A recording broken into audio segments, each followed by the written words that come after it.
Hello दोस्तों, मैं आप सभी का अपनी यूट्यूब चैनल में एक बार फिर से स्वागत करता हूं। आज की इस वीडियो में हम इंडियन एविडेंस एक्ट 1872 का सेक्शन 4 पढ़ेंगे, जो बात करता है मे presume shall presume conclusive proof की।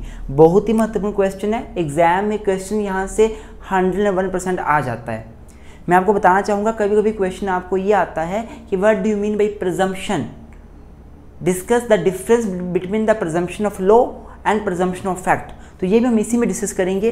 क्वेश्चन कभी कभी आ जाता है कि what do you mean by presumption and what is may presume shall presume conclusive proof, discuss. तो भी आपने आंसर यही लिखना है। तो आइए दोस्तों, बिना टाइम वेस्ट किए आज की वीडियो शुरू करते हैं।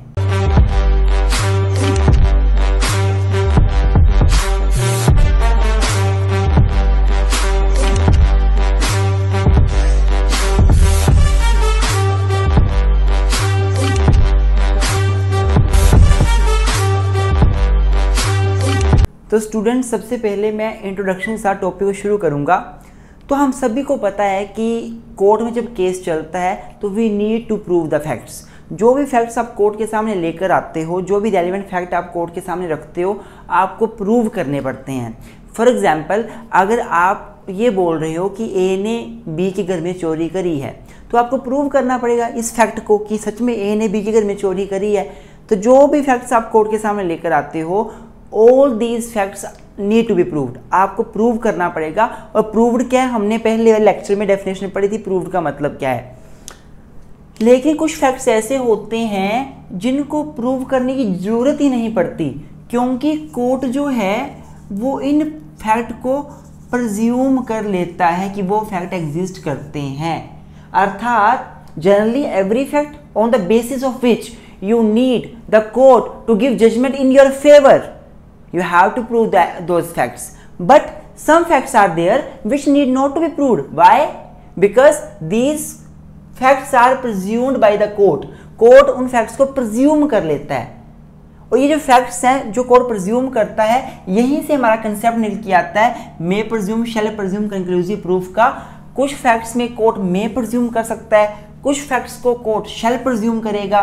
कुछ फैक्ट्स कंक्लूसिव प्रूफ होते हैं, कोर्ट उनको प्रिज्यूम कर लेते हैं कंक्लूसिवली, उनके अगेंस्ट एविडेंस भी नहीं लेता। आगे पढ़ते जाएंगे तो समझ आता जाएगा, डोंट वरी, अभी हमारे साथ बने रहें। ये सारी बातें आप इंट्रोडक्शन में लिख सकते हो। तो प्रिजम्पशन होती क्या है? प्रिजम्पशन का सिंपल सा मतलब है things taken for granted.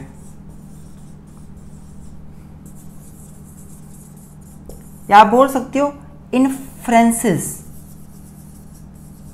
Drawn. जब किसी एक चीज से कुछ इन्फ्रेंस ड्रॉ किया जाता है तो मतलब वो प्रिज्यूम कर लिया। फॉर एग्जाम्पल ध्यान से देखो, मान लो एक ए है और ए की जो वॉच है वो चोरी हो जाती है। ए की वॉच चोरी हो गई और इमीडिएटली जब ए की वॉच चोरी हुई तो बाद में वो बी के घर में पाई जाती है। ए की वॉच चोरी हो जाती है, घड़ी चोरी हो जाती है और बी के घर में वो पाई जाती है। जैसे वो बी के घर में पाई गई तो इससे क्या इन्फ्रेंस ड्रा हो सकता है कि या तो बी ने घड़ी खुद चोरी करी है या बी ने घड़ी किसी व्यक्ति से ली है जिसने चोरी करी है। तो कोर्ट प्रिज्यूम कर सकता है कि बी ने चोरी करी है, या कोर्ट में presume that B has taken the stolen property, उसने चोरी की संपत्ति ली है, वो भी अपराध है। तो बोलने मतलब क्या हुआ कि प्रिजम्पशन का मतलब होता है चीजों को फॉर ग्रांटेड ले लेना। इसका मतलब होता है कुछ इन्फ्रेंस ड्रॉ करना, किसी एक चीज की वजह से दूसरा इन्फ्रेंस ड्रॉ कर लेना। अब यहाँ पे इसके पास वो घड़ी पाई गई तो इससे इन्फ्रेंस क्या ड्रॉ कर लिया कि बी ने चोरी करी होगी या बी ने चोरी की संपत्ति खरीदी होगी। तो दिस इज प्रिजम्पशन। अब आता है क्वेश्चन कि प्रिजम्पशन के काइंड्स क्या होते हैं। तो ध्यान से देखना है, प्रिजम्पशन जो स्टूडेंट्स, और मैं प्रिजम्पशन के काइंड्स की बात करूं तो प्रिजम्पशन दो प्रकार की हो सकती है। एक प्रिजम्पशन ऑफ फैक्ट हो सकती है और दूसरी प्रिजम्पशन ऑफ लॉ हो सकती है। प्रिजम्पशन ऑफ फैक्ट हो सकती है, प्रिजम्पशन ऑफ लॉ हो सकती है। प्रिजम्पशन ऑफ फैक्ट की बात करूं तो ये जो है वो हमेशा रिबुटेबल होगी। रिबुटेबल का मतलब क्या है कि जो प्रिज्यूम किया जाएगा उसके अगेंस्ट एविडेंस देकर उसको खत्म भी किया जा सकता है। फॉर एग्जाम्पल, जैसे इस केस में कोर्ट ये मान रहा है कि बी ने चोरी का सामान लिया है या बी ने चोरी की घड़ी ली है, तो बी अपना कोई सबूत देकर कि ये घड़ी मैंने ना तो चोरी की ली, ना ये मैंने घड़ी किसी से परचेज करी, ना मैंने चोरी करी। आप चाहे जो मर्जी देख लीजिए, घड़ी तो मैंने खुद अपने पैसों से ली है, ये बिल पड़ा हुआ है इसका। ये सेम घड़ी हो, दो पर्सन के पास सेम घड़ी भी तो हो सकती है, तो मेरे पास बिल पड़ा है बकायदा। तो यहाँ पे क्या हुआ, जो प्रिजम्पशन बोली गई थी उसको रिबर्ट कर दिया गया। जो कोर्ट ने प्रिज्यूम किया था बी ने चोरी करी या चोरी की संपत्ति खरीदी, उसको रिबर्ट कर दिया, उसका खंडन कर दिया, उसको खत्म कर दिया। रिबर्ट करना मतलब एविडेंस दे के जो बोला जा रहा है उसको तोड़ देना। तो जो प्रिजम्पशन ऑफ फैक्ट है वो रिबर्टेबल होती है। जो प्रिज्यूम करता है कोर्ट किसी चीज को, उसे एविडेंस देकर खत्म भी किया जा सकता है। अगर मैं प्रिजम्पशन ऑफ लॉ की बात करूं तो प्रिजम्पशन दो प्रकार की होती है, एक फैक्ट एक ऑफ लॉ। अगर फैक्ट की बात करूं ये रिबर्टेबल है। प्रिजम्पशन ऑफ लॉ की बात करूं तो ये रिबर्टेबल भी होती है, और स्टूडेंट्स ये जो है वो इररिबर्टेबल भी होती है।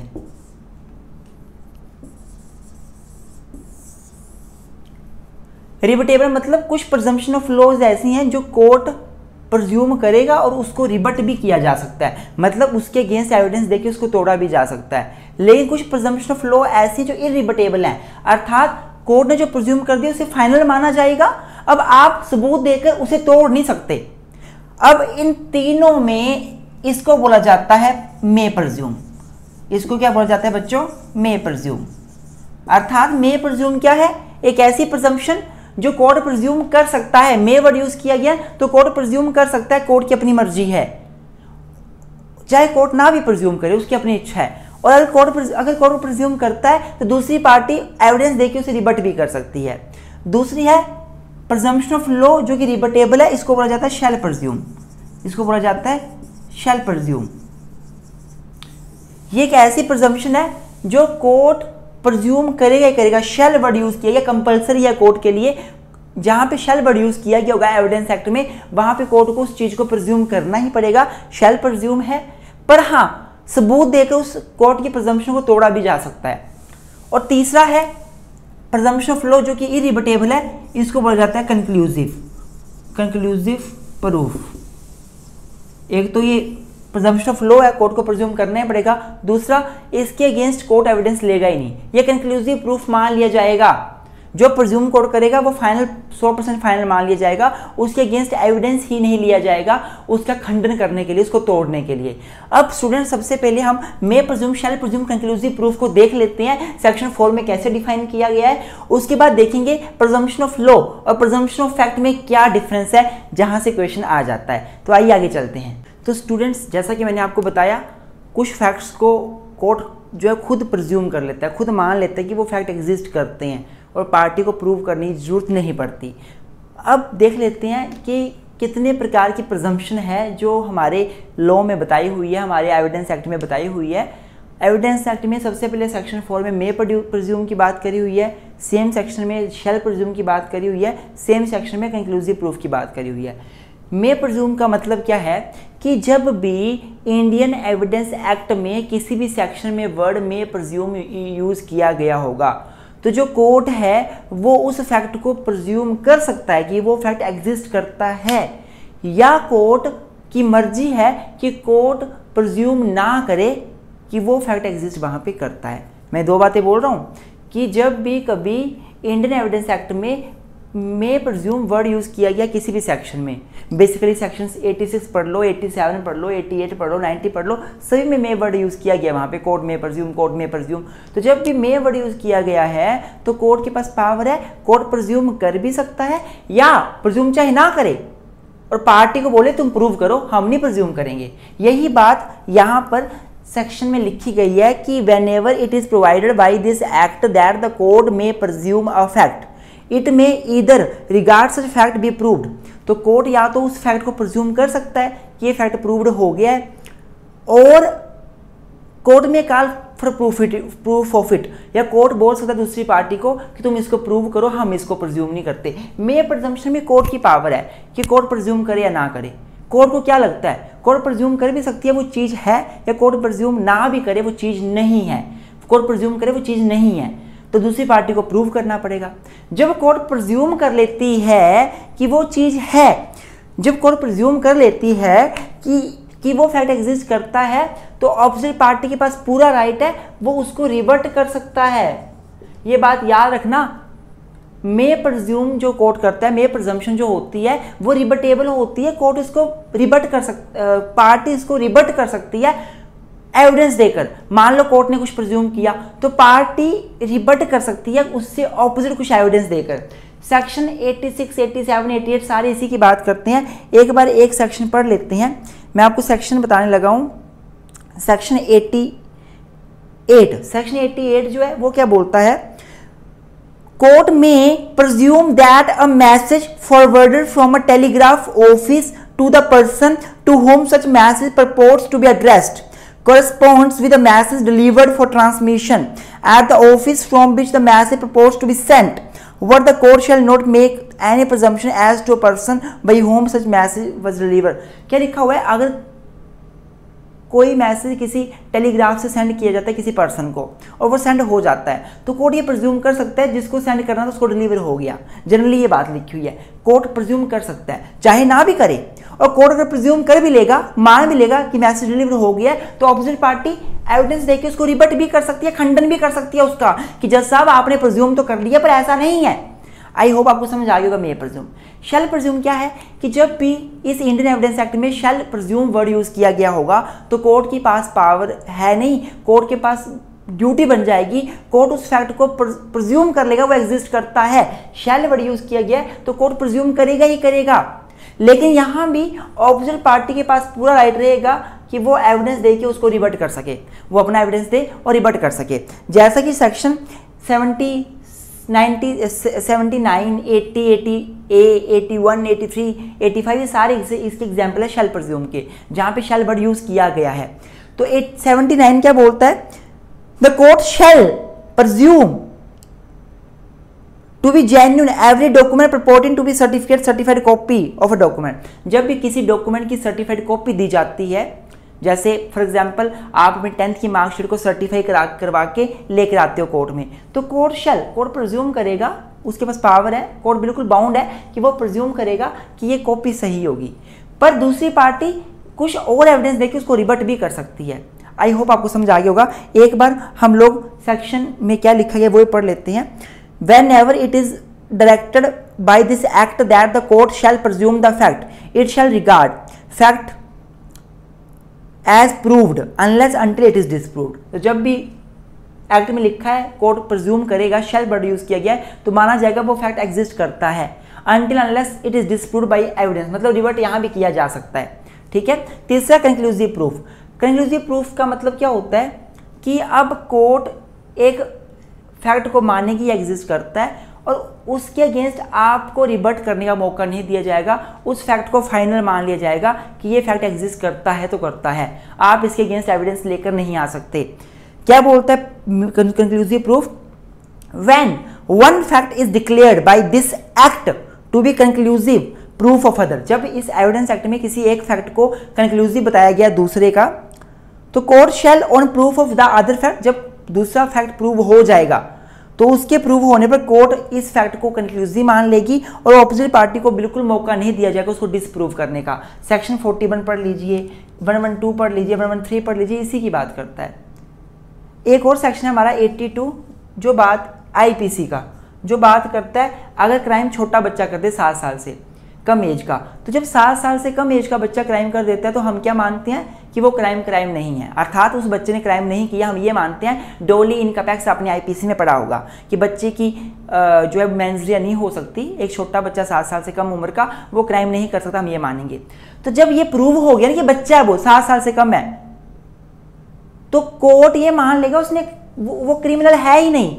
और कोई पार्टी अगर ये भी सबूत लेकर आए कि देखो हमारे पास कैमरा रिकॉर्डिंग है, बच्चे ने इसका मर्डर किया, देखो इसी ने इसका मर्डर किया, कोर्ट बोलेगी भाई लॉ बोलता है कि अगर 7 साल से कम बच्चा कोई क्राइम करे तो हम मान लेंगे वो क्रिमिनल नहीं है, चाहे आप दिखा रहे हो हमें, पर ये सबूत नहीं माने जाएंगे। मतलब कंक्लूसिव प्रूफ में कोर्ट उस चीज को रिवर्ट करने का मौका ही नहीं देगी जो चीज कोर्ट प्रिज्यूम कर लेगी। आई होप आपको समझ आ रहा होगा। अब क्वेश्चन पेपर में ये बहुत आता है कि डिफरेंस क्या क्या है प्रिजम्पशन ऑफ फैक्ट में, प्रिजम्पशन ऑफ लॉ में। आगे बढ़ने से पहले स्टूडेंट्स, आपको अगर वीडियो अच्छी लग रही हो तो लाइक अभी कर दें हमारी मोटिवेशन के लिए। कमेंट्स करें अच्छे अच्छे, हमें बताएं हमारी कमियां क्या हैं, हमें बताएं हमारी अच्छाइयां क्या हैं। और साथ ही अगर आपको किसी भी सब्जेक्ट के लॉ के, चाहे सीपीसी है, सीआरपीसी है, आईपीसी है, कॉन्ट्रैक्ट है, फैमिली लॉ है, हिंदू लॉ है, मुस्लिम लॉ है, टीपीए ट्रांसफर प्रॉपर्टी एक्ट है, एडमिनिस्ट्रेटिव लॉ है, इंटरनेशनल लॉ है, चाहे कोई भी सब्जेक्ट है, आपको नोट्स चाहिए आप हमारे व्हाट्सएप नंबर पे मैसेज कर सकते हैं। आपको लेक्चर चाहिए आप हमारे व्हाट्सएप नंबर 9816492276 एंड 9816634276 इस पे मैसेज कर सकते हैं आप हमें लेक्चर के लिए। ये जैसे लेक्चर एविडेंस सेट में पूरा नहीं पढ़ा रहा हूँ, अभी जस्ट चला हुआ है। अगर आपको पूरा लेक्चर चाहिए एग्जाम पास में तो आप हमें मैसेज कर सकते हैं, पूरा लेक्चर भी ले सकते हैं। अगर आपको स्मॉल सेशन चाहिए एग्जाम से एक दिन पहले रिवाइज करने के लिए, तो वो भी रिवीजन सेशन 3, 4, 5 घंटे के, तो भी आप हमें मैसेज कर सकते हैं, आपको मिल जाएंगे। वो पेड रहेंगे, हमारी एप्लीकेशन के थ्रू मिलेंगे, लेकिन हाँ वो काफ़ी जेन्युइन कॉस्ट रहेगी। आप लेंगे तो आपको रिग्रेट फील नहीं होगा। अब देख लेते हैं कि भाई प्रिजम्पशन ऑफ फैक्ट और प्रिजम्पशन ऑफ लॉ में फ़र्क क्या है, प्रिजम्पशन ऑफ फैक्ट और प्रिजम्पशन ऑफ लॉ में फ़र्क क्या है। तो जो प्रिजम्पशन ऑफ फैक्ट है बेसिकली वो हमेशा लॉजिक पे डिपेंड करती है, ह्यूमन एक्सपीरियंस पे डिपेंड करती है, और जनरली क्या सोसाइटी में चल रहा है उसके ऊपर डिपेंड करती है। जैसे फॉर एग्जांपल मेरा मार्कर चोरी हो जाता है और किसी के घर में पाया जाता है, तो by human nature, bye experience हम बोल सकते हैं कि जिसके घर में पाया गया या तो उसने चोरी करी या उसने किसी से लिया होगा जिसने चोरी करी। तो प्रिजम्पशन ऑफ फैक्ट हमेशा किसके ऊपर बेस करती है, लॉजिक के ऊपर, ह्यूमन एक्सपीरियंस के ऊपर। पर प्रिजम्पशन ऑफ लॉ की बात की जाए तो ये स्ट्रिक्ट प्रोविजंस ऑफ लॉ के ऊपर बेस करती है, कानून के प्रोविजंस के ऊपर प्रिजम्पशन ऑफ लॉ बेस करती है। आप अपनी सोच से नहीं प्रिजम्पशन कर सकते, कानून के प्रोविजंस के ऊपर बेस करती है प्रिजम्पशन ऑफ लॉ। जो प्रिजम्पशन ऑफ फैक्ट है वो हमेशा रिबटेबल है। रिबटेबल है मतलब मे प्रिज्यूम आता है इसमें, है ना, अर्थात आप जो प्रिज्यूम करेगा कोर्ट वो हमेशा रिबटेबल होगी, उसे रिबट करने के लिए आप एविडेंस दे सकते हो। पर जो प्रिजम्पशन ऑफ लॉ है वो रिबटेबल भी हो सकती है, इरिबटेबल या कंक्लूसिव भी हो सकती है। जब वो रिबटेबल होगी तो दूसरी पार्टी एविडेंस देके उस प्रिजम्पशन को खंडन करने की कोशिश कर सकती है, जिसे कि शैल प्रिज्यूम बोला जाता है। और अगर वो इरिबटेबल है, दूसरी पार्टी एविडेंस नहीं दे सकती, उसको कंक्लूसिव बोला जाता है। तो मैं क्या बोल रहा हूँ, प्रिजम्पशन ऑफ फैक्ट तो हमेशा क्या है, rebuttable. Presumption of law rebuttable भी है, इरिबटेबल भी है। अगर प्रिजम्पशन ऑफ फैक्ट की बात की जाए तो कोर्ट की डिस्क्रिशनरी पावर है, कोर्ट प्रिज्यूम करे या ना करे। कोर्ट चाहे प्रिज्यूम ना भी करे, कोई इच्छा नहीं, कोर्ट की अपनी मर्जी है, उस फैक्ट को प्रिज्यूम करे कि वो एग्जिस्ट करता है, या प्रिज्यूम ना करे वो एग्जिस्ट नहीं करता, उसकी अपनी इच्छा है। पर शेल प्रिज्यूम में तो कोर्ट की कोई डिस्क्रिशनरी पावर नहीं है, कोर्ट बाउंड है, उसे प्रिज्यूम करना ही पड़ेगा वो फैक्ट। आई होप आपको ये लेक्चर अच्छा लगा होगा। लेक्चर पसंद आए तो लाइक जरूर करें, हमें इंस्टाग्राम पे फॉलो करें, लॉ विद ट्विंस हमारा इंस्टाग्राम पेज का नाम है। हमें टेलीग्राम में फॉलो करें, लॉ विद ट्विंस हमारे टेलीग्राम पेज का नाम है। जो नोटिफिकेशन लेटेस्ट है वो आपको वहाँ पे मिलती रहेंगी। Thank you so much, keep supporting us.